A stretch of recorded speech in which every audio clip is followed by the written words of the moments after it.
یہ صحیفہ اگر لکھا گیا ہے تو اس کا مطلب ہے پہلی صدی کے اواخر میں لکھا گیا ہے. ایک قدیم ترین کتاب ہمارے سامنے آ جاتی ہے. آپ اس پورے صحیفے کو پڑھ ڈالیں، اس میں نزول مسیح کا کوئی ذکر نہیں. عجیب. اچھا، یہ سوال معمولی نہیں ہے. یہ جو روایات ہیں، ان روایات کو ہم سب جانتے ہیں، حدیث کی کتابوں میں نقل ہوئی ہیں. ان لوگوں کا جو اطمینان ہے اس کے دلائل بھی آپ کے سامنے ہیں، لوگوں کے سامنے بھی ہیں. سند میں کوئی مسئلہ نہیں ہے. کہتے ہیں بخاری مسلم میں اگر کوئی بات آ جائے تو پھر اس سے آگے کی کیا بات ہوگی. اتنی تحقیق ہو گئی ہے. آپ مجھے یہ بتائیے کہ آپ کا جو عدم اطمینان ہے یہ نزول مسیح کی روایات پر، اس کا آغاز کہاں سے ہوتا ہے؟ تفصیل سے بتائیے. ایک ایک پہلو، بال آپ کی کورٹ میں ہے، آپ وقت لیں اور یہ بتائیں لوگوں کو کہ یہ عدم اطمینان شروع کیسے ہوا، کیا اس کی فکری، عقلی، علمی اور فن حدیث کی روح سے بنیاد ہے. پہلے میں یہ بات عرض کر دوں کہ معاملے کی نوعیت چونکہ اخبار احاد کی ہے، اس سے پہلے بھی وضاحت کر چکا، دوبارہ دہرا دیتا ہوں کہ اگر معاملہ صحابہ کے اجماع و تواتر کا ہو، اگر معاملہ عملی سنت کا ہو، قرآن مجید ہمارے پاس ہے، وہاں یہ بحث نہیں ہوتی. یہ بحث اس وقت ہوتی ہے، جیسے میں نے مثال دی آپ کو، کہ ایک اجتماع ہوا. سب سے بڑا اجتماع جو رسالت میں آپ صلی اللہ علیہ وسلم کی زندگی میں ہوا وہ حجۃ الوداع کا اجتماع ہے. اس موقع پر آپ نے بعض باتیں کہی ہیں، یعنی اجتماع ہوا ہے، ہر ایک آدمی جانتا ہے، ہر آدمی مانتا ہے، پوری مسلمان امت مانتی ہے، وہ طے شدہ تاریخی واقعہ ہے. لیکن اس میں آپ نے خطبہ دیا ہے، وہ خطبہ لوگوں نے بیان کرنا شروع کیا ہے. یہ اخبار احاد ہے. ایک نے بیان کیا، دوسرے نے بیان کیا، تیسرے نے بیان کیا. اچھا، یہ اخبار احاد میں براہ راست نہیں سن رہا. اس کے بعد میں نے پچھلی دفعہ بھی اس کی تصویر آپ کے سامنے رکھی تھی کہ لوگوں نے اس طرح کی باتیں جو انہوں نے رسول اللہ صلی اللہ علیہ وسلم سے سنی تھیں آگے بیان کرنا شروع کی. یہ باتیں زبانی بیان ہو رہی تھیں. کچھ لوگ صحابہ کرام میں سے اپنے ذوق کی چیزیں لکھ بھی لیتے تھے جو انہوں نے سنی ہوتی تھی. یہ ہمیں تاریخی طور پر معلوم ہے کہ چھوٹے چھوٹے مجموعے بھی لوگوں نے ترتیب دینا شروع کر دیے تھے. اور یہ بالکل فطری چیز ہے. یعنی اتنی بڑی شخصیت، اللہ کا آخری پیغمبر، وہ ذات والا صفات، ظاہر ہے کہ اگر کسی نے دیکھا، کسی نے سنا تو اس سے قیمتی سرمایہ کیا ہو سکتا تھا. تو لوگ اس کو زبانی بھی بیان کرتے تھے، چھوٹے چھوٹے صحیفوں کی صورت میں لکھ بھی لیتے تھے. لیکن یہ سارا ذخیرہ جو کچھ بھی تھا یہ ہم تک براہ راست نہیں پہنچ سکا.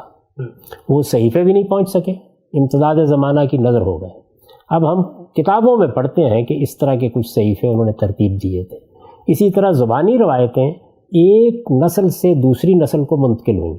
یہ جو فن وجود میں آیا ہے، یعنی ان کی تنقیح کا کام شروع ہوا، چیزیں پھیل گئیں، لوگوں نے بیان کرنا شروع کر دیں، تو یہ پہلی صدی کے خاتمے پر شروع ہوا ہے. اچھا، تنقیح کا عمل، یعنی جس کو آپ فن حدیث کہتے ہیں. ائمہ رجال پیدا ہونا شروع ہو گئے ہیں. ایک نسل درمیان میں جا چکی ہے، یعنی صحابہ کرام رخصت ہو چکے ہیں اور تابعین بھی رخصت ہو رہے ہیں. کچھ تابعین سے ملاقاتیں رہی ہیں ان کی. تو اب تحقیق شروع ہو گئی، یعنی یہ لوگ کون ہیں جو بیان کر رہے ہیں، ان کی تاریخ کیا ہے، یہ ایک دوسرے سے ملے ہیں یا نہیں، ملنے کا امکان ہے یا نہیں، ان کے حفظ و اتقان کا کیا معاملہ تھا. یعنی ایک نسل چلی گئی ہے، دوسری نسل کے لوگ موجود ہیں اور اب تحقیق شروع ہو گئی. یہ بات واضح ہو گئی. اب اگر آپ اس پس منظر میں رکھ کر دیکھیں تو سب سے پہلا سوال یہ پیدا ہوگا کہ کیا ہمارے پاس جس وقت مسلمانوں کا تحریری ذخیرہ وجود میں آنا شروع ہوا. میں یہ عرض کر چکا کہ تاریخ کی کتابوں میں تو ہم یہ پڑھتے ہیں کہ صحابہ کرام کے بھی کچھ مجموعے تھے جو انہوں نے ترتیب دیے تھے، اپنے ہاں لکھ لیا تھا. مثلا سیدنا علی کے بارے میں معلوم ہوتا ہے کہ ان کے پاس بھی ایک مختصر سا صحیفہ تھا جس میں دیت وغیرہ کے احکام لکھے ہوئے تھے. یا یہ معلوم ہوتا ہے کہ سیدنا عبداللہ بن عمر کے پاس بھی ایک صحیفہ تھا. اور بعض صحائف کا ذکر بھی ملتا ہے کہ انہوں نے کچھ چیزیں لکھ لیں، یعنی کچھ تو زبانی بیان ہو رہی ہیں اس طرح کی باتیں اور کچھ لکھ لی گئی ہیں، لیکن وہ آج ہمارے پاس موجود نہیں ہیں. ان کو کسی نے دیکھا بھی نہیں، ان کی کوئی روایت بھی ہمارے پاس تحریری طور پر منتقل نہیں ہوئی. وہ پہلا مجموعہ جس کے بارے میں یہ کہا جاتا ہے کہ وہ منتقل ہو گیا ہے، اگرچہ اس طرح تو وہ بھی منتقل نہیں ہوا کہ سن 58 میں مثال کے طور پر رسالت مآب صلی اللہ علیہ وسلم کے بعد وہ لکھا گیا اور آج اس کا مخطوطہ دریافت ہو گیا ہے. ایسا نہیں ہے. یعنی ایک کتاب کے طور پر اس کی روایت ہوئی. یعنی صحیفہ حمام بن منبہ کی بات کر رہے ہیں آپ. تو ایک پہلا جو صحیفہ ہمارے پاس پہنچ گیا ہے, کہا جا سکتا ہے کہ پہنچ گیا ہے, وہ صحیفہ حمام بن منبہ. حمام بن منبہ تابعی, کس کے شاگرد ہیں؟ حضرت ابو ہریرہ رضی اللہ عنہ کے شاگرد ہیں. یہ معلوم ہونا چاہیے کہ جن صحابہ کی نسبت سے نزول مسیح کی روایتیں نقل ہوئی ہیں ان میں سب سے ممتاز ہستی ابو ہریرہ رضی اللہ عنہ کی. سب سے زیادہ روایتیں انہی کی نسبت سے بیان ہوئی ہیں, انہی کی نسبت سے قبول بھی کی گئی ہیں. یہ ان کے شاگرد ہیں, براہ راست ان سے روایت کرتے ہیں. یہ صحیفہ ہمارے زمانے کے ایک بڑے محقق ڈاکٹر حمید اللہ نے دریافت کیا تھا. اس کے 2 نسخے شائع ہو چکے ہیں اس وقت. میں پھر عرض کر دوں کہ یوں نہیں ہے کہ اس زمانے کا مخطوطہ مل گیا ہے, نہیں, اس زمانے کے مخطوطے کی روایت سے ہمارے پاس 5ویں 6ٹھی صدی کی ایک کتاب آ گئی ہے. کہہ سکتے ہیں کہ یہ وہ کتاب ہے کہ جو سب سے پہلی کتاب ہونے کا شرف رکھتی ہے. اس سے پہلے جو چیزیں تھیں وہ ہم تک نہیں پہنچ سکیں. یہ اس وقت موجود ہے, ہم اس کو پڑھ سکتے ہیں. 139 سے 140 کے قریب اس میں روایتیں ہیں. یہ روایتیں کس سے ہیں؟ ابو ہریرہ رضی اللہ عنہ سے. وہ براہ راست شاگرد ہیں. آپ یہ مان لیں تھوڑی دیر کے لیے کہ یہ جو مخطوطہ ہمارے پاس اس وقت ہے, اگرچہ یہ روایت در روایت ہوتا ہوا پہنچا ہے, یہ وہی ہے جس کو انہوں نے خود لکھا تھا. تھوڑی دیر کے لیے تسلیم کر لیں اس بات کو. اس کو ہم پڑھیں گے نا سب سے پہلے. جس وقت کسی مسئلے کی تحقیق کرنا پیش نظر ہوگا تو سب سے پہلے دیکھیں گے کہ جو بات چلی ہے وہ چلی کہاں سے, اس کی ابتدا کہاں سے ہوئی. ہماری جو علم کی تاریخ ہے اسی کو دیکھیں گے نا. یہ جو آپ کے سامنے کاغذات پڑے ہیں جن میں آپ نے بہت سی علماء کی آراء لکھی ہیں, آپ نے روایتیں لکھی ہیں, یہ آپ پر الہام تو نہیں ہوئی نا. یہ انہی کتابوں میں ترتیب دے کر جس طرح سامنے آئی ہیں ان کا خلاصہ آپ نے بیان کر دیا یا ان کو آپ نے لکھ لیا. تو اب ظاہر ہے کہ ایک تحقیق کرنے والا آدمی جس وقت یہ جاننا چاہے گا کہ یہ بات کہاں سے شروع ہوئی. میں نے مثال دی پھر کہ خطبہ حجۃ الوداع ہو گیا, اس کے بعد اب لوگوں نے آپ کی کوئی بات, رسالت مآب صلی اللہ علیہ وسلم کی بات بیان کرنا شروع کی. ایک نے ایک جملہ بیان کیا, دوسرے نے دوسرا کیا, تیسرے نے تیسرا کیا. اس کے بعد ہمارے پاس وہی جملے بہت بڑی تعداد میں آ گئے. لیکن یہ دیکھیں گے نا کہ ان کی روایت شروع کیسے ہوئی ہے, ابتدا کیسے ہوئی ہے. اب دیکھیے جو میرے سوالات ہیں, حمام بن منبہ کون ہیں؟ تابعی ہیں, یعنی صحابی کو انہوں نے براہ راست دیکھا ہے. کس کو دیکھا ہے؟ ابو ہریرہ رضی اللہ عنہ کو دیکھا ہے.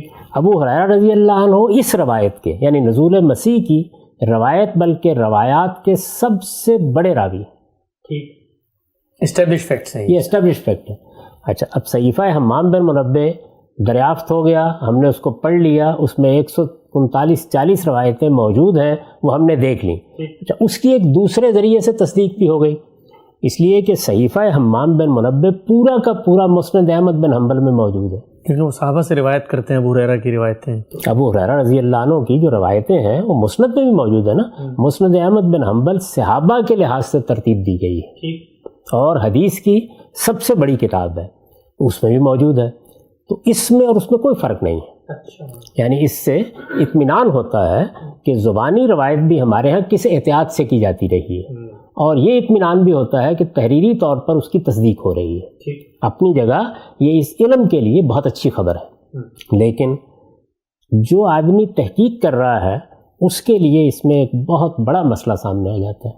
وہ یہ ہے کہ ابو ہریرہ سے روایت ہو رہی ہے, حمام بن منبہ روایت کر رہے ہیں. پہلا تحریری نسخہ ہے, سنین بھی بتا دوں, یہ سن 40 میں پیدا ہوئے ہیں حمام بن منبہ, 131 میں رخصت ہوئے ہیں. یہ صحیفہ اگر لکھا گیا ہے تو اس کا مطلب ہے پہلی صدی کے اواخر میں لکھا گیا ہے. ایک قدیم ترین کتاب ہمارے سامنے آ جاتی ہے. آپ اس پورے صحیفے کو پڑھ ڈالیں, اس میں نزول مسیح کا کوئی ذکر نہیں. عجیب. اچھا, یہ سوال معمولی نہیں ہے. عام طور پر اس کا جواب اس طرح کی چیزوں کا یہ دیا جاتا ہے کہ سب باتیں تو نہیں لکھتے نا لوگ, یقیناً سب باتیں نہیں لکھتے. لیکن اگر آپ کو یہ پتہ چلے کہ امام بخاری نے اپنی کتاب لکھی, حدیث کی بہت بڑی کتاب ترتیب دی, اس میں کتاب الصلاۃ نہیں ہے, یعنی نماز کی کتاب ہی نہیں. بھائی امام بخاری کے بہت سی باتیں نہیں ہیں، لیکن اگر نماز نہیں ہے تو پھر تو ہر آدمی کے کان کھڑے ہوں گے. کیوں نہیں ہے؟ کیا وجہ ہے اس بات کی؟ نزول مسیح کا معاملہ کوئی معمولی معاملہ ہے. سیدنا مسیح علیہ السلام اللہ کا ایک پیغمبر جو اس سے پہلے آ چکا ہے، وہ آسمان سے زندہ نازل ہو جائے گا، اور یہ علامات قیامت میں سے ہے.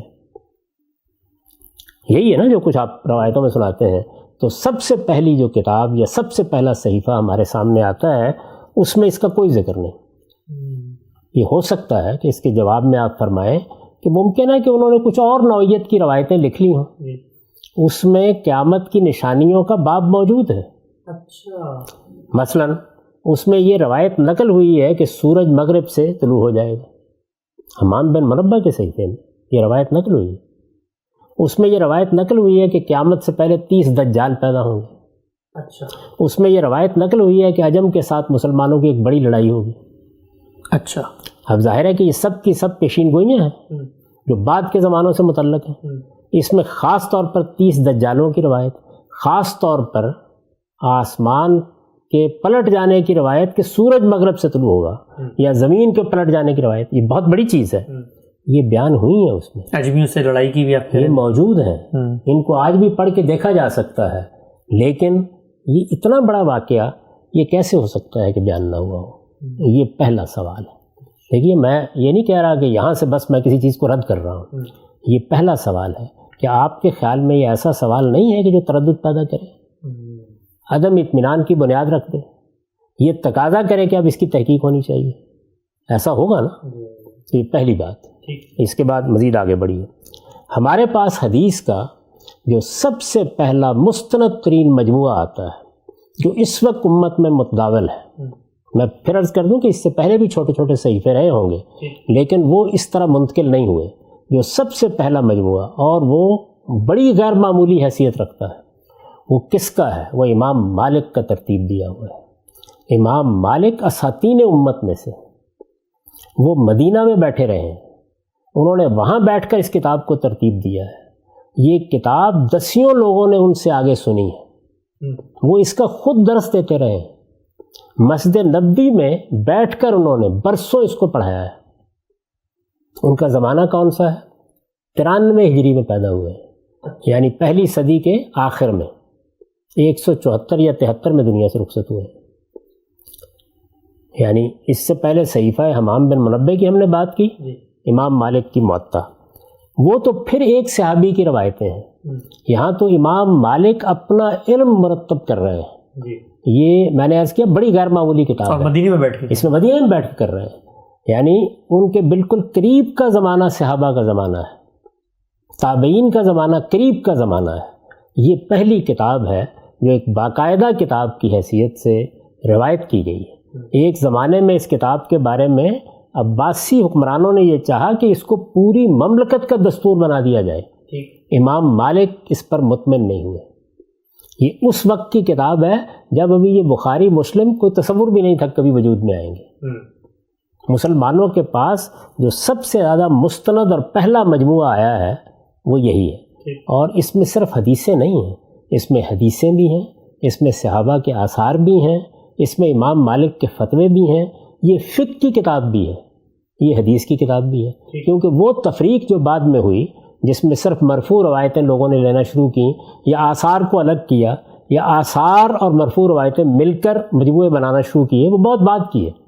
اس وقت امام مالک نے اس کتاب کو لکھا.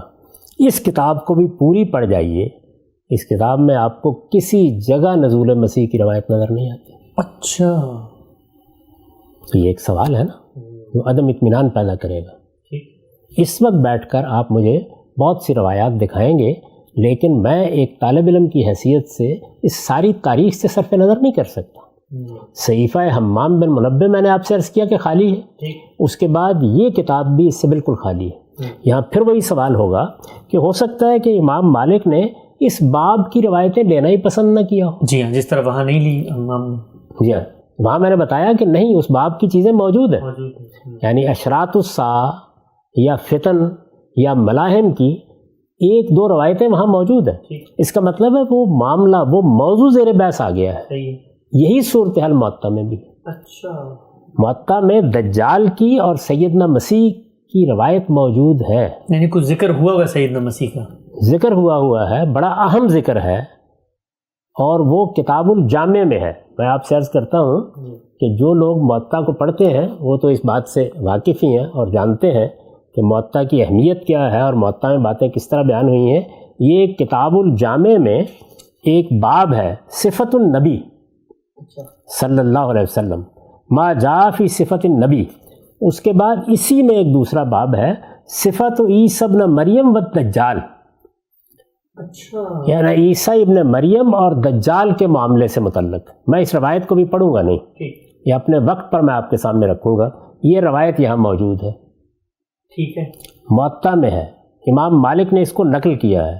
یعنی اب آپ یہ نہیں کہہ سکتے کہ ان کے ہاں یہ موضوع زیر بحث، لیکن یہ جو کچھ آپ بیان کر رہے ہیں اس کا کوئی شائبہ بھی اس روایت یعنی اس باب کے تحت چلے روایت تو ہم پڑھیں گے لیکن نزول مسیح کا ذکر نہیں ہے. نزول مسیح کا اس میں بھی کوئی ذکر نہیں. اچھا، نہ رفع مسیح کا کوئی ذکر ہے کہ آسمان پر زندہ اٹھا لیے گئے، نہ نزول مسیح کا کوئی ذکر ہے. دونوں ہی باتیں نہیں ہیں. اس میں کیا ہے وہ اپنے وقت پر میں آپ کے سامنے رکھ دوں گا. تو یہ دوسرا سوال بھی کیا کوئی ایسا سوال ہے کہ جس کو آپ نظر انداز کر دیں؟ اس میں یہ بات نہیں کہی جا سکتی کہ بہت سی روایتیں ہیں جو معطا میں نہیں ہیں. بھائی بہت سی روایتیں معطا میں نہ ہو کوئی فرق نہیں پڑتا، بخاری میں نہ ہو کوئی فرق نہیں پڑتا، کسی دوسرے نے بیان کر دی. سوال یہ ہے کس موضوع کی چیز ہے. میں نے آپ کو بتایا کہ جو دین کے اندر اتنی اہمیت والی بات بن گئی کہ بعد کے زمانوں میں آپ نے اس کو مسلمانوں کا بلکہ اہل سنت کا عقیدہ قرار دے دیا، وہ نہیں بیان کی. اچھا، واقعہ اپنے اندر ایک وجوبگی بھی رکھتا ہے. یعنی آسمان سے زندہ سیدنا مسیح دمشق کی مسجد کے منارے پر نازل ہو جائیں گے. امام مالک نے اس کو کیوں نظر انداز کر دیا، کیوں نہیں بیان کیا؟ کسی جگہ پوری معطا کو پڑھ لیجئے، بہت مختصر سی کتاب ہے، موضوع زیر بحث ہے. میں آپ کو بتاؤں گا کہ وہ روایت لے آئے ہیں. وہ اس روایت کا عنوان ہی یہی ہے کہ اس میں عیسیٰ ابن مریم اور دجال کا ذکر ہے، لیکن یہ ذکر جو آپ بتا رہے ہیں یہ اس روایت میں بھی نہیں ہے. تو آپ یہ معمولی بات تو نہیں ہے نا. یہ ذکر پھر پہلی مرتبہ آتا کہاں ہے یہ دیکھیں گے نا ہم. انہی کے معاصرین میں، یعنی امام مالکی کے معاصرین میں ایک اور راوی ہیں معمر بن راشد. ان کی روایتیں مسند احمد بن حنبل میں نقل ہوئی ہیں. یہ معمر بن راشد جو ہے، میں نے عرض کیا کہ یہ امام مالک کے معاصرین میں سے ہیں. امام مالک کی پیدائش 93 کی ہے، ان کی پیدائش 95 ہجری کی ہے. امام مالک 173-74 میں دنیا سے رخصت ہو گئے ہیں، یہ 153 میں رخصت ہوئے ہیں، یعنی پہلے ان سے دنیا سے رخصت ہو گئے ہیں. اب یہ دیکھیے کہ امام مالک مدینے میں ہے. امام مالک ایک اہم ترین کتاب کی تصنیف کر رہے ہیں. امام مالک مسلمانوں کے لیے ایک دستور العمل بنا رہے ہیں، معطا جیسی کتاب. اس کا نام بھی معطا رکھا گیا ہے کہ بار بار اس میں انہوں نے مراجعت کی ہے کہ کوئی کمزور بات نہ آ جائے. کتاب کو یہ اہمیت ملی ہے کہ اس وقت کے حکمران چاہتے ہیں کہ اس کو مسلمانوں کا دستور بنا دیا جائے. یعنی مسلمان کیا مانتے ہیں، ان کے پیغمبر کی کیا ہدایت ان کو ملی ہے، اس کو لوگ جاننا چاہیں تو اس کتاب کی مراجعت کریں. اس کتاب میں کوئی ذکر نہیں. یہ معمر بن راشد ہیں جو پہلی مرتبہ ہماری معلوم تاریخ میں، یعنی اس سے پہلے جو کچھ ہے وہ ہم تک نہیں پہنچا. اس سے پہلے زبانی روایت کا دور ہی ہے. میں نے عرض کیا کہ میں اس بات سے واقف ہوں کہ تاریخ کی کتابوں میں بعض صحیفوں کا ذکر آتا ہے لیکن وہ ہم تک نہیں پہنچ سکتے. پتہ ہی نہیں ہمیں اس میں، ہم نہیں جانتے کہ اس میں کیا تھا. ہم یہ بھی نہیں جانتے کہ ان کے بارے میں یہ بات کہ وہ تھے یہ یقینی ہے یا یہ بھی ایک ایسی بات ہے جس کی تحقیق ہونی چاہیے. لیکن جو پہنچا ہے اس کو دیکھیے. تو یہ معمر بن راشد ہیں جنہوں نے یہ روایتیں بیان کرنی شروع کی. میں اس پر اس وقت بحث نہیں کرتا کہ ان کی سندوں کا کیا حال ہے. ان میں سے ایک ایک سند کے اوپر اگر آپ بحث کریں اس میں بھی بہت سے اعتراضات پیدا ہوتے ہیں، لیکن اسی زمانے میں وہ سامنے آ رہی ہیں. امام مالک اس کے بعد دنیا میں موجود رہے ہیں. ایک آدمی جو اسی فن کا آدمی ہے، اسی علم کا آدمی ہے، یہ تحقیق کر رہا ہے، یہ بیان کر رہے ہیں لیکن وہ نہیں لے رہا ان کو. اس کو بھی پہلے دیکھ لیجئے. اچھا، اب یہ جو معمر بن راشد ہیں ان کی کوئی کتاب اس طرح مرتب نہیں ہو سکی. یعنی معطا کی طرح یہ صحیفہ حمام بن منبہ کی طرح کتاب نہیں ہے، کتاب نہیں ہے. لیکن میں نے ذکر کیوں کیا اس کا؟ اس لیے کہ راوی تو اور بھی بہت سے ہیں. اس لیے ذکر کیا کہ بعض لوگوں نے اس کو ایک الگ کتاب کے طور پر جامع معمر بن راشد کے نام سے شائع کر دیا. اچھا. اس کو بھی ڈاکٹر حمید اللہ صاحب نے دریافت کیا ہے دور حاضر میں. لیکن صحیفہ حمام بن منبہ کے بارے میں تو ہم مطمئن ہو گئے کہ یہ صحیفہ انہی کا ترتیب دیا ہوا ہے, یہ الگ سے تھا اور اس کو اس طریقے سے روایت کیا گیا ہے. لیکن یہاں یہ بحث ہے اہل علم کے مابین کہ یہ الگ سے کوئی کتاب تھی یا احمد بن حنبل نے اپنی مسند میں جو باب باندھ دیا ہے اسی کو الگ کر کے لوگوں نے چھاپ دیا ہے. اور وہ بعد میں ہوا ہے, ظاہری بات ہے, مسند احمد وہ ظاہر ہے کہ بہت بعد میں ہوا ہے. یہ بالکل ایسے ہے کہ جیسے آپ نے دیکھا ہوگا کہ ایک پوری تفسیر چھپی ہوئی ہے تنویر المقیاس کے نام سے سیدنا ابن عباس کی, لیکن ہر صاحب علم جانتا ہے کہ یہ تفسیر کو انہوں نے الگ سے کتاب کے طور پر نہیں لکھی, بلکہ ان کی طرف جو اقوال منسوب کر کے کتابوں میں تھے ان کو اکٹھا کر دیا گیا ہے.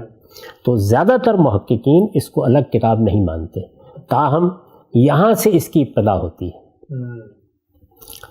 اور میں نے عرض کر دیا کہ یہ 95 ہجری میں پیدا ہوئے ہیں, یعنی پہلی صدی کے اختتام پر, اور 153 میں دنیا سے رخصت ہوئے ہیں معمر بن راشد. اور یہ اسی علاقے میں غمصب عرب ہی میں, یعنی امام مالک کے جب آپ کہتے ہیں ہم اثر ہے تو یہ اسی علاقے میں, یعنی یہ ظاہر بات ہے کہ یہ تو خیر یمن میں زیادہ رہے, لیکن یہ کہ علم تو ہوتا ہے نا, معلومات ہو جاتی ہیں, تھوڑی دیر کے لیے مان لیں کہ نہیں ہوئی تو پھر بھی دونوں سوال باقی رہیں گے. یعنی امام مالک ان کے بعد رہے, ان کی روایت اگر پہنچی تو انہوں نے اس کے باوجود کیوں قبول نہیں کی؟ ان کی موجودگی میں وہ مدینے میں بیٹھے ہوئے ہیں اور یہ روایت ان کے پاس نہیں ہے, یا انہوں نے لینا اس کو قبول نہیں کیا, یہ لے رہے ہیں.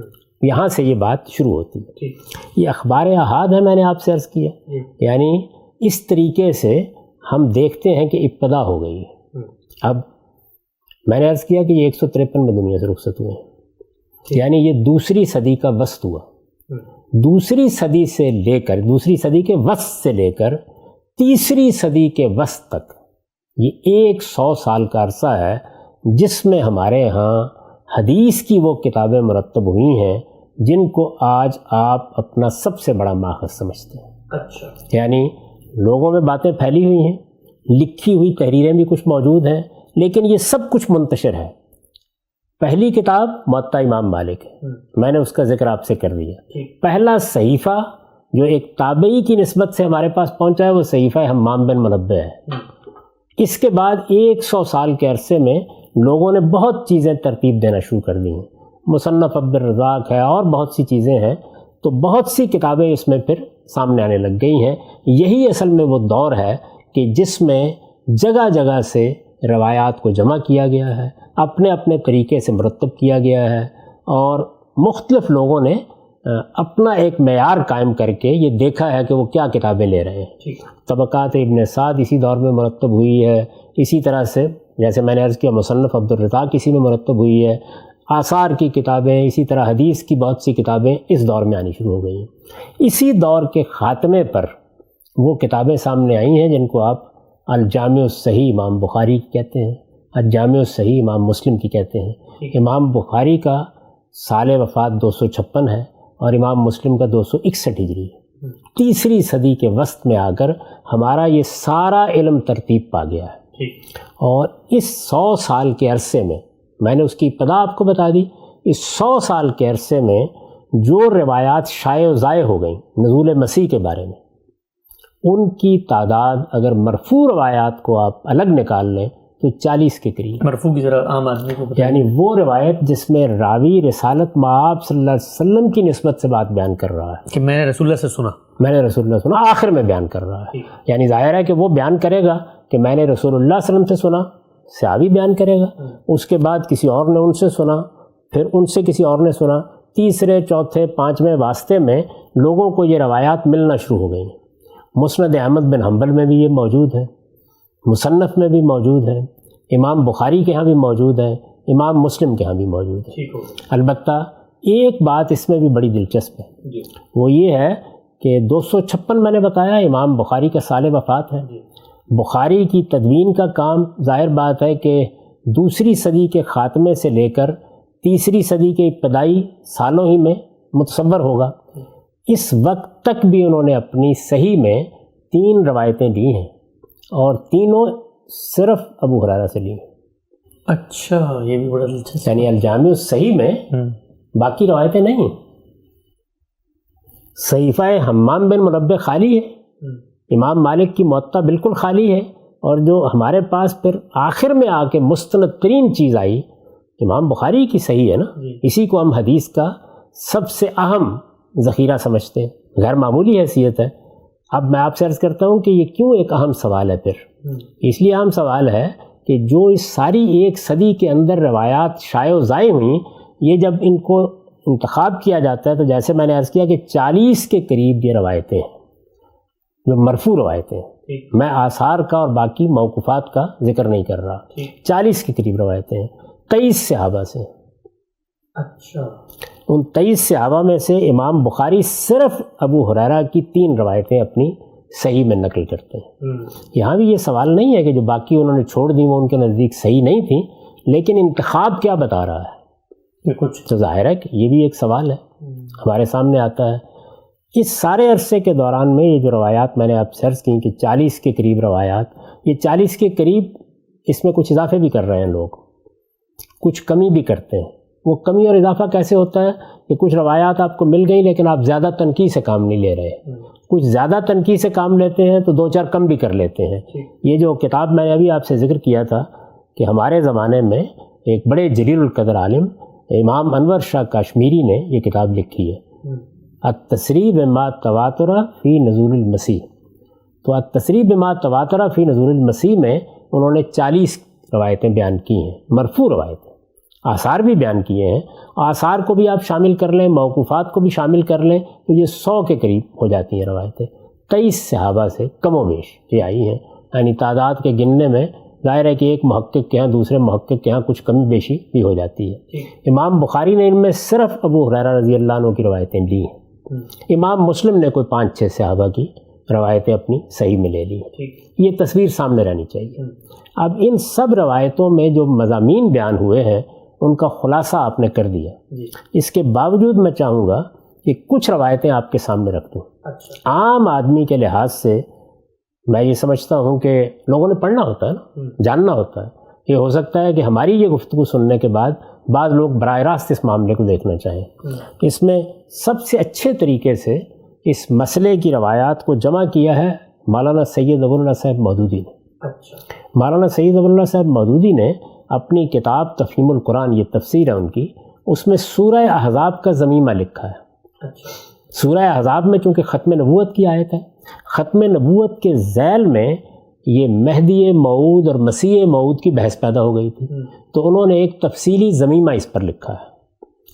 یہ بات بھی واضح کر دوں کہ وہ دونوں کے آنے کے قائل ہیں. یعنی ان کے ذہن میں تصویر مہدی کی اور ہے، لیکن وہ مہدی کی روایتوں کے بھی قائل ہیں اور وہ نزول مسیح کی روایتوں کو بھی قائل ہیں.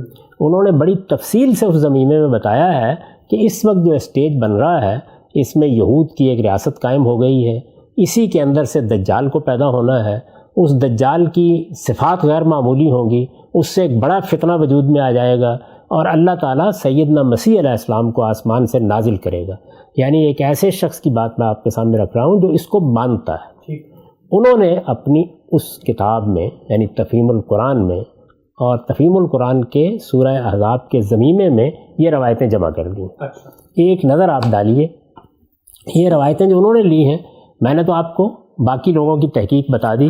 جو انہوں نے روایتیں لی ہیں ان روایتوں کے آخر میں وہ یہ فرماتے ہیں کہ میں نے یہ 21 روایتیں یہاں جمع کی ہیں. لکھتے ہیں یہ جملہ 21 روایات ہیں جو 14 صحابیوں سے، یعنی اگر سب کا استقصاء کیا جائے تو 23 کے قریب صحابہ بنتے ہیں. پھر عرض کر دوں کہ یہ سب کچھ کب ہوا ہے، یعنی 2ری صدی کے وسط سے لے کر 3ری صدی کے شروع میں یا 3ری صدی کے وسط میں. امام بخاری، امام مسلم اور دوسرے محدثین زیادہ تر اسی زمانے میں ہیں جنہوں نے یہ آپ کی سیاہ لکھی ہیں، جن کو سیاہ ستہ کہا جاتا ہے. یعنی حدیث کی اس وقت جو کتابیں مراجعت میں آتی ہیں جن کو عام طور پر پیش کیا جاتا ہے وہ اسی زمانے میں لکھی گئی ہیں سب کی سب. جو کچھ پہلے تھا اس کی ایک تصویر میں نے آپ کے سامنے رکھ دی ہے. تو یہ کہتے ہیں کہ جملہ 21 روایات ہیں جو 14 صحابیوں سے صحیح سندوں کے ساتھ حدیث کی معتبر ترین کتابوں میں وارد ہوئی ہیں.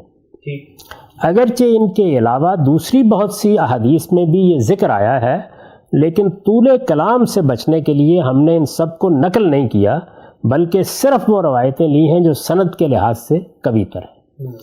اگر کوئی شخص یہ پڑھنا چاہے کہ کیا کیا روایات ہیں تو سب کی سب ایک خلاصے کی طور پر یہاں جمع کر دی گئی۔ تفہیم القرآن، ظاہر ہے کہ اس میں انہوں نے روایتیں بھی جمع کر دی ہیں اور ان کا بہت اچھے طریقے سے ترجمہ بھی کر دیا ہے، تو جو لوگ اردو زبانی میں پڑھ سکتے ہیں وہ یہاں پڑھ سکتے ہیں۔ اس میں ابتدا انہوں نے امام بخاری ہی کی روایت سے کی ہے، یعنی سب سے پہلے وہی روایت نقل کی ہے، وہ میں پڑھ دیتا ہوں آپ کے سامنے۔ حضرت ابو ہریرہ سے روایت ہے کہ رسول اللہ صلی اللہ علیہ وسلم نے فرمایا، قسم ہے اس ذات کی جس کے ہاتھ میں میری جان ہے، ضرور اتریں گے تمہارے درمیان ابن مریم حاکم عادل بن کر، پھر وہ صلیب کو توڑ دیں گے و یکسر الصلیب، اور خنزیر کو ہلاک کر دیں گے و یقتل الخنزیر، اور جنگ کا خاتمہ کر دیں گے و یضع الحرب۔ دوسری روایت میں حرب کے بجائے جزیہ کا لفظ ہے، یعنی جزیہ ختم کر دیں گے، اور مال کی وہ کثرت ہوگی کہ اس کا قبول کرنے والا کوئی نہ رہے گا، اور حالت یہ ہو جائے گی کہ لوگوں کے نزدیک خدا کے حضور ایک سجدہ کر لینا دنیا و مافیہ سے بہتر ہوگا۔ یہ امام بخاری کی روایت ہے۔ امام بخاری نے 2 روایتیں اس کے علاوہ بھی نقل کی ہیں، ان میں سے ایک روایت بھی سن لیجئے، وہ بھی ابو ہریرہ ہی سے ہے، اور اس میں رسول اللہ صلی اللہ علیہ وسلم کی نسبت سے بیان کیا گیا ہے کہ کیفا انتم اذا نزل ابن مریم فیکم و امامکم منکم۔ حضرت ابو ہریرہ سے روایت ہے کہ رسول اللہ صلی اللہ علیہ وسلم نے فرمایا، کیسے ہوگے تم جب کہ تمہارے درمیان ابن مریم اتریں گے اور تمہارا امام اس وقت خود تم میں سے ہوگا۔ باقی روایتوں میں کچھ تفصیلات ہیں، اس کو لوگ خود دیکھ سکتے ہیں، ان کا خلاصہ وہی ہے جو آپ نے بھی بیان کر دیا کہ ابن مریم اس وقت آئیں گے جب کہ دجال کا فتنہ اپنے عروج پر ہوگا۔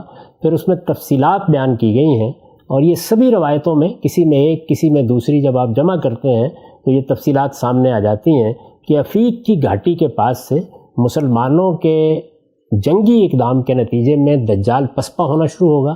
یہ اسی علاقے میں مصر و شام کا علاقہ ہے، یہ پسپا ہونا شروع ہوگا، اور پھر اس کے بعد سیدنا مسیح نازل ہو جائیں گے، وہ دمشق کی ایک مسجد کے منارے پر نازل ہوں گے، نماز اس وقت کھڑی کی جا رہی ہوگی۔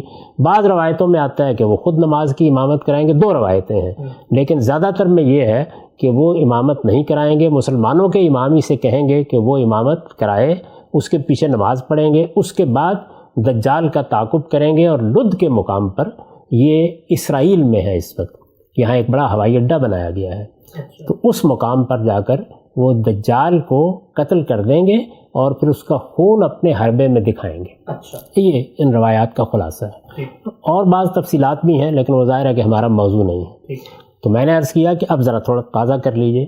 یعنی صحیفہ حمام بن منبہ بالکل خالی تھا، 30 میں پیدا ہوئے اور معاف کیجیے گا 41 میں پیدا ہوئے اور 130 میں دنیا سے رخصت ہو گئے۔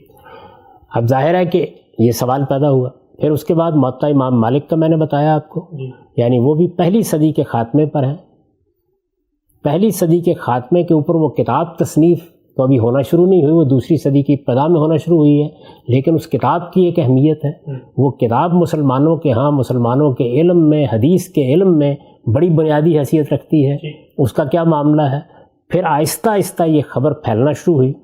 بالکل وہی صورتحال ہے کہ ایک جلسے کے اندر سے آپ نکلے، کچھ دیر کے بعد لوگوں نے بیان کرنا شروع کر دیا، پھر ایک نے کیا، پھر دوسرے نے کیا، پھر تیسرے نے کیا، یہاں تک کہ دوسری صدی کے وسط سے لے کر تیسری صدی کے وسط تک 100 سال میں 23 صحابہ کی نسبت سے کم و بیش یہ خبر بیان کر دی گئی، 40 کے قریب مرفوع روایتیں سامنے آ گئیں۔ ان روایتوں میں سے پھر امام بخاری نے 3 روایتیں قبول کیں، صرف ابو ہریرہ رضی اللہ عنہ سے قبول کیں، ان میں یہ بات بیان ہوئی۔ امام مسلم نے 5-6 صحابہ سے یہ روایتیں قبول کیں، اس میں مزید تفصیلات آئیں، خلاصہ وہی ہے جو آپ نے بیان کر دیا۔ یہ اس وقت کی صورتحال۔ اب آگے بڑھی، تھوڑی دیر کے لیے اس تاریخ کو ایک طرف رکھ دیجیے، تو میں آپ سے ایک سوال کرتا ہوں۔ وہ سوال یہ ہے کہ مسلمان انتظار کر رہے ہیں حضرت مسیح کا، سورج کے مغرب سے طلوع کا، اسی طرح دجال کے آنے کا، پرسوں قیامت برپا ہو جائے اور ان میں سے کچھ بھی نہ ہوا ہو۔ قیامت سے پہلا ہونا نا یہ سب کچھ، قیامت برپا ہو گئی، ہم اللہ کی بارگاہ میں کھڑے ہو گئے، ان میں سے کوئی واقعہ نہیں ہوا، ان روایات کے بارے میں آپ کیا رائے قائم کریں گے؟ اگر تو رسول اللہ سے ہیں اور واقعہ نہیں ہوا تو ہم کہیں گے کہ بھائی رسول اللہ تو مخبر ساتھ دیں گے تو خبر جھوٹی ہے. یہ تو باور نہیں کیا جا سکتا نا کہ رسالت میں آپ صلی اللہ علیہ وسلم نے، خدا کے آخری پیغمبر نے، صادق و مصدوق نے کوئی غلط خبر دی تھی. یہی ماننا پڑے گا کہ تمام تر تحقیق کے باوجود غلطی ہو گئی. یہی مانیں گے نا اگر قیامت آ جاتی ہے. اگر قیامت آ جاتی، میں آپ کے سامنے ایک مفروضہ رکھ رہا ہوں کہ اگر قیامت آ جاتی ہے تو پھر آپ کیا کہیں گے؟ ہم تحقیق کرتے رہے، اتفاق بھی کرتے رہے، اختلاف بھی کرتے رہے، لیکن ہوا کیا؟ یعنی دنیا ختم ہو گئی، قیامت آ گئی، حشر برپا ہو گیا. اب نہیں ہوا، یعنی نہ سورج مغرب سے طلوع ہوا، نہ دجال آیا، ہم خدا کی بارگاہ میں کھڑے ہیں. اس موقع کے اوپر ایک فقیہ، ایک عالم، ایک محدث یا ایک عام مسلمان ان روایتوں کے بارے میں مزید تحقیق کرے گا. یہی کہے گا نا کہ یہ تو واضح ہو گیا بالکل کہ لوگوں نے یہ منسوب کر دی تھی. رسالت میں آپ صلی اللہ علیہ وسلم کی نسبت سے کوئی بات غلط نہیں ہو سکتی. رسالت میں آپ صلی اللہ علیہ وسلم نے جو کچھ فرمایا ہے وہ تو گفتہ اللہ بہت. لیکن میں آپ سے عرض کر چکا ہوں نا کہ یہ جتنے بھی سوالات میں نے کیے ہیں یہ ایک تردد تو پیدا کر رہے تھے، لیکن جب قیامت برپا ہوئی اور نہیں ہوا تو اطمینان کے ساتھ ہم کہیں گے نا کہ ٹھیک ثابت ہو گئی یہ تحقیق. یعنی واقعتاً تردد درست تھا. عدم اطمینان ظاہر کرنے والے وہی لوگ تھے کہ جو ٹھیک کہہ رہے تھے کہ رسول اللہ کی طرف ان کی نسبت نہیں ہونی چاہیے. یہی ہوگا نا. لیکن اگر اس کے بالکل برخلاف ان میں سے ایک ایک چیز ہو جائے، ایک چیز ہو جائے، یعنی دجال بھی آ جائے اور 10-15 سال میں کسی وقت بھی آ سکتا ہے، سیدنا مسیح کا نزول بھی پرسوں ہو جائے، ترسوں ہو جائے، اسی طرح سے سورج بھی مغرب سے طلوع کر جائے. یہ بڑی بڑی نشانیاں ہی نا، بڑی بڑی نشانیاں 4 ہیں. یعنی ایک زمین کے اندر سے براہ راست کسی جانور کا پیدا ہو جانا جیسے پہلے ہوتے رہے ہیں. دوسرے سورج کا مغرب سے طلوع ہو جانا، ظاہر ہے اس سے دنیا کی گردش تبدیل ہو جائے گی. ایک بہت بڑی نشانی کا ظہور ہو جائے گا، دجال کا آنا اور سیدنا مسیح علیہ السلام کا آسمان سے نزول. اگر یہ چاروں کی چاروں نشانیاں جتنی ہیں یہ ایسے ہی ہو جائیں تو پھر عدم تردد والوں کے پاس کچھ کہنے کے لیے نہیں رہے گا. بالکل صحیح بات ہے. یعنی مجھے آپ سب کو ماننا پڑے گا کہ ہمارے عدم اطمینان کی کوئی حیثیت نہیں. غلط تھے ہم غلط تھے. جن لوگوں نے یہ روایتیں بیان کی وہ بالکل درست بات کر رہے تھے، ان کی تحقیق بالکل درست تھی. ابھی میں نے آپ کے سامنے ذکر کیا اس بات کا کہ احمد بن حنبل نے بھی ایک پورا کا پورا صحیفہ نقل کیا ہے، حمام بن منبہ ہی کی وساطت سے نقل کیا ہے. تو جب ہمیں الگ سے ایک صحیفہ ملا اور ہم نے دیکھا کہ وہاں زبانی روایات تھیں، یہاں تحریری طور پر ایک کتاب مل گئی اور دونوں میں سر منہ کوئی فرق نہیں ہے، اطمینان ہوا نا کہ دونوں کی تصدیق ہو گئی ہے. ہمارے محدثین نے فی الواقع بڑی محنت سے یہ کام کیا ہے اور زبانی روایات بھی اس صحت کے ساتھ منتقل ہو سکتی ہیں، ہوتی رہیں. اطمینان ہوگا نا اس کے نتیجے میں. تو آپ ذرا تھوڑی دیر کے لیے یہاں رک جائیے، اس لیے کہ یہ ساری روایات میں نے آپ کے سامنے رکھ دی ہیں، آپ نے ان کا خلاصہ بیان کر دیا ہے. یہ بات واضح ہو گئی کہ ان میں کیا بات بیان ہوئی ہے. یہ بھی متعین ہو گیا کہ یہ کس زمانے میں شائع و ظاہر ہوئی ہیں، یعنی لوگوں تک کس زمانے میں پہنچی ہیں، زیادہ ان کا شیوع کب ہوا ہے، کب یہ کتابوں میں نقل ہوئی ہیں. یہ 2 صدی کا وسط اور 3 صدی کا وسط، کوئی 100 سال کا عرصہ ہے جس میں یہ ہمارے ہاں شائع و ظاہر ہو گئی. ان کے شیوع کو جب ظاہر ہے کہ سب لوگوں نے دیکھا، انہوں نے حدیث کی کتابیں پڑھی اور ان میں یہ لکھی ہوئی تھیں، آثار کی کتابیں دیکھیں اور ان میں لکھی ہوئی تھیں، تو سارے لوگ مطمئن ہو گئے اس بات کے اوپر. زیادہ تر لوگوں نے قبول کر لیا اس بات کو. مسلمانوں میں یہ چیز پھیل گئی. میں آپ کے سامنے جو سوال رکھ رہا ہوں کہ یہ بین ہی یہی صورتحال ہے. دونوں ذرا معاملات کو فرض کیجئے تھوڑی دیر کے لیے کہ قیامت برپا ہو گئی، عدم اطمینان ظاہر کرنے والے بھی کچھ لوگ موجود تھے. میں نے ابھی آپ کو بتایا کہ علامہ اقبال کو عدم اطمینان رہا، سید رشید رضا کو عدم اطمینان رہا، مفتی محمد عبدو کو عدم اطمینان رہا، امام شلتوت کو عدم اطمینان رہا، اور بھی بہت سے لوگ ہیں. لیکن اس کے مقابل میں اطمینان ظاہر کرنے والا جم غفیر ہے. یہ بات ٹھیک ہے جن لوگوں نے لکھی ہے کہ اجماع اور نثر، یعنی جو مورخین ہیں، محدثین ہیں، ان کا کم و بیش اجماع ہو گیا کہ یہ بات ٹھیک ہے. انہوں نے ان روایات کو قبول کر لیا. اس صدی کے دوران میں یہ ساری روایات کتابوں میں ثبت ہو گئیں، لکھی گئیں، مسلمانوں میں عام ہو گئیں، کیونکہ خطبوں میں اس کا ذکر ہوا، لوگوں کو پڑھ کر سنائی گئیں. بہت سے لوگوں نے ان کو اپنے ائمہ سے یا اپنے علماء سے سنا اور یہ خبر پھیل گئی کہ کہ مسلمانوں کے ہاں ایک دجال کو بھی آنا ہے اور اس کے بعد سیدنا مسیح علیہ السلام کو بھی نازل ہونا ہے. ٹھیک ہو گیا. اس صورتحال کو ایسے ہی فرض کریں جس طرح اس وقت ہے, یعنی 2-4 لوگ ہم کچھ تردد ظاہر کر رہے ہیں, باقی لوگ مطمئن ہیں. تو میں نے عرض کیا کہ اگر کل ان نشانیوں کا ظہور ہونا شروع ہو جائے تو ہم کو کیا کرنا چاہیے؟ مان لینا چاہیے نا غلطی کہ ہم غلطی کر رہے ہیں, ہمارا تردد ٹھیک نہیں تھا, واقعہ ہو گیا, یعنی اب تو کوئی بحث کی گنجائش نہیں رہی. لیکن اگر الٹ ہو کہ نہ ہو, قیامت برپا ہو جائے, تو پھر ظاہر ہے کہ جن لوگوں نے اطمینان کا اظہار کیا ہے ان کو بھی مان لینا چاہیے کہ ان سے غلطی ہوئی. یہ دونوں باتیں واضح ہو گئی. بالکل, وہ تو بالکل واضح ہو گئی, سورج کی طرح واضح. اب میں آپ کے سامنے وہ روایت رکھتا ہوں جو روایت امام مسلم نے نقل کی ہے. اچھا. اور وہ روایت یہ بتاتی ہے کہ زمانہ نزول کیا ہے. یعنی یہ جتنی روایتیں آپ نے دیکھی ہیں, میں نہیں چاہتا کہ اس میں لوگوں کا وقت صرف ہو, یہ باتیں تو بیان کر رہی ہیں. یہ بیان کر رہی ہیں کہ دجال کو وہ قتل کریں گے, یہ بیان کر رہی ہیں کہ سیدنا مسیح آئیں گے تو وہ صلیب کو توڑ دیں گے, یہ بیان کر رہی ہیں کہ وہ خنزیر کو قتل کر دیں گے, وہ جزیہ ختم کر دیں گے یا جنگ ختم کر دیں گے. اس کی ہمارے علماء نے جو توجیہ کی ہے وہ یہ ہے کہ عیسائیت یا مسیحیت بطور ایک دین کے ختم ہو جائے گی, اور اگر سیدنا مسیح آسمان سے نازل ہو جائیں تو واقعہ بھی یہی ہے کہ اسے ختم ہو جانا چاہیے.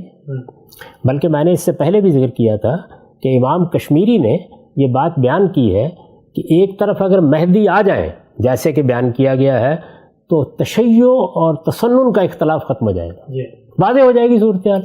اور اسی طرح اگر سیدنا مسیح علیہ السلام نازل ہو جائیں تو یہود مسلمانوں کا یعنی ابراہیمی مذاہب جن کو کہا جاتا ہے اور مسیحیوں کا اختلاف ختم ہو جائے گا قیامت سے پہلے.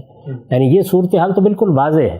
یہ چیزیں بیان ہوئی ہیں, صلیب کو توڑ دیں گے, خنزیر کو قتل کر دیں گے, جزیہ ختم کر دیں گے, وہ آئیں گے اور دجال کو قتل کریں گے. میں نے ابھی بتایا کہ اس طرح سے جنگ ہو رہی ہوگی اور اس جنگ میں سیدنا مسیح علیہ السلام اپنے حربے یا نیزے پر اس کا خون بھی دکھا دیں گے. ابھی میں اس پہ گفتگو نہیں کرتا کہ وہ قیامت سے پہلے کیا نیزے ہی ہوں گے اور نیزوں ہی سے جنگ کی جائے گی, اس کو تھوڑی دیر کے لیے الگ رکھ دیجیے. ایک روایت ایسی ہے ان روایتوں میں کہ جس میں یہ بیان کیا گیا ہے کہ یہ سب ہوگا کب. اچھا, یعنی وقت بتا دیا کہ کب ہوگا. وقت بتا دیا کب ہوگا. اب اگر کسی چیز کا وقت بتا دیا گیا ہے کب ہوگا اور آپ سب روایتوں کو مان رہے ہیں, اس کو بھی مانیں گے نا. اچھا, مانا ہی ہے لوگوں نے, یعنی یہ جتنے لوگ ہیں وہ اس روایت کو بھی مانتے ہیں, وہ مسلم نے نقل کی ہے وہ روایت. تو اگر اس کا وقت بتا دیا گیا ہے اور وہ وقت آ جائے اور نہ دجال آئے نہ مسیح آئے تو کیا ہوگا؟ اور اگر آ جائے وہی صورت ہو گئی نا. میں نے جب قیامت کا ذکر کیا تھا تو میں نے یہ بتایا کہ دونوں صورتوں کو فرض کریں تھوڑی دیر کے لیے. ہمیں یہ بتایا گیا ہے, وقت بتایا گیا ہے, عام طور پر جو روایتیں لوگ بیان کرتے ہیں کہ یہ سب قیامت سے پہلے ہونا ہے. قیامت سے پہلے یہ کل ہو جائے تو میرے اور آپ کے پاس اپنا تردد ظاہر کرنے کی گنجائش ختم ہو جائے گی. ہم پھر نہیں کہہ سکتے کہ ہمیں عدم اطمینان ہے, اس لیے کہ واقعہ ہو گیا. اور اگر کل یا پرسوں قیامت آ جائے اور ان میں سے کچھ نہ ہو تو جو لوگ مان رہے ہیں ان کے پاس کچھ کہنے کے لیے نہیں رہے گا. تو میں یہ عرض کر رہا ہوں کہ مسلم کی روایت میں وہ وقت بیان ہوا ہے جس کے بارے میں پیشین گوئی ان روایتوں میں نقل ہوئی ہے, یعنی دجال کب آئے گا اور سیدنا مسیح علیہ السلام کب نازل ہوں گے, وہ وقت بیان ہوا ہے. اس روایت کو اگر آپ کے پاس وقت ہے تو میں بیان کروں, اور اگر نہیں ہے تو پھر ہم اگلی نشست میں اس پر گفتگو کر سکتے ہیں کیونکہ اس میں کچھ وقت لگے گا بیان کرنے. اب صاحب ہمارا ٹائم یہاں پر پورا ہو چکا ہے. آخری ایک جملہ, یہ جو آپ نے ایک بہت ہی عجیب و غریب سی بات کر دی ہے کہ سب لوگ تو اس میں منتظر تھے کہ انہوں نے آنا ہے, اور ایک روایت ایسی ہے جس نے, یعنی میں یہ سمجھنا چاہ رہا ہوں آخر میں عام آدمی کو بھی ذرا آپ سمجھائیے گا. مثلا میں یہ کہتا ہوں کہ نیو یارک میں خزانہ نکلے گا اب, اور میں نے اس کی نشانی بتائی ہے کہ 2 اونچی اونچی عمارتیں ہیں, جو سب سے بڑی عمارتیں ہیں وہ گریں گی اور اس کے بعد خزانہ نکلے گا. اب اگر 9/11 ہو گیا, وہ خزانہ نہیں نکلا, تو اس کا مطلب میری بات جھوٹی تھی, ٹھیک نہیں تھی. آپ اسی واقعے کو رکھ لیجئے, یعنی فرض کیجئے کہ کسی روایت میں یہ بات بیان, روایتیں ہی ہیں نا جن کو ہم دیکھ رہے ہیں, تو روایتوں میں اگر یہ بات بیان ہوئی ہے کہ جب 9/11 ہوگا, یعنی اس کی نشانی یہ ہے کہ 2 بہت بڑے ٹاور گر جائیں گے یا گرا دیے جائیں گے نیو یارک میں. اگر فرض کیجئے نیو یارک کا نام بھی آ گیا, نیو یارک کا نام, اور یہ گرا دیے گئے اور اس کے بعد دجال آ جائے گا, ٹھیک ہے, اور وہ نہ آئے, اس کے بعد نزول مسیح ہو جائے گا اور وہ نہ آئے, ایسا ہی ہے نا. تو وقت بڑی اہمیت رکھتا ہے اگر وہ بیان ہوا ہے. یعنی ہم انتظار کر رہے ہیں نا, تھوڑی دیر کے لیے اپنے تردد کو ایک طرف رکھ دیجئے, میں بھی اپنے عدم اطمینان کو واپس لے لیتا ہوں. انتظار کر رہے ہیں لوگ, دجال کو آنا ہے, مسیح علیہ السلام کا نزول ہونا ہے. تو اب فرض کیجئے کہ قیامت برپا ہو گئی, تو آپ کہتے ہیں نا کہ پھر اس کے بعد بحث ختم ہو جائے گی. تو اسی طرح اگر وقت متعین کر دیا جائے اور اس وقت پر نہ آئے تو تب بھی بحث یا وقت پر آ جائے, تو وقت پر آ جائے تو پھر ہمارے لیے کوئی گنجائش نہیں ہے کہ ہم اپنے تردد اور عدم اطمینان پر قائم رہیں. اور وقت پر نہ آئے تو دوسروں کے لیے گنجائش نہیں رہنی چاہیے. تو میں وہ روایت آپ کے سامنے پیش کروں گا جس میں وقت بتا دیا گیا ہے, اور وہ روایت کوئی گری پڑی روایت نہیں ہے, وہ امام مسلم کی روایت ہے. یعنی صحیح مسلم میں وہ روایت, صحیح مسلم میں روایت ہے, بڑی تفصیلی روایت ہے, عام طور پر نقل کی جاتی ہے. میں وہ روایت پوری پڑھ کے آپ کو بتاؤں گا کہ وقت بتایا گیا ہے. اور اس میں نزول مسیح زیر بحث ہے. نزول مسیح اور دجال زیر بحث ہے, بالکل متعین طور پر بتا دیا گیا ہے کہ یہ کب ہوگا. اب وہ کب ہے جو اصل میں میرے نزدیک اسی طرح فیصلہ کن ہو جانا چاہیے. ٹھیک ٹھیک ٹھیک. ہم سب وقت ہمارے پاس یہاں ختم ہو گیا ہے, لیکن مجھے اندازہ ہے کہ جو سننے والے لوگ ہیں وہ یہ چاہ رہے ہوں گے کہ وہ روایت سامنے آ جائے جس میں سیدنا مسیح کے نزول کا وقت زیر بحث ہے اور فیصلہ کن چیز ہے, اس لیے کہ عقل عام یہی بات کہتی ہے کہ اگر کوئی چیز وقت کے ساتھ موقت ہے, متعین ہے اور رسول اللہ کی نسبت سے بیان ہوئی ہے تو پھر اس کو سچا ثابت ہونا چاہیے. اس روایت پہ انشاءاللہ اگلی نشست میں آپ سے بات کریں گے.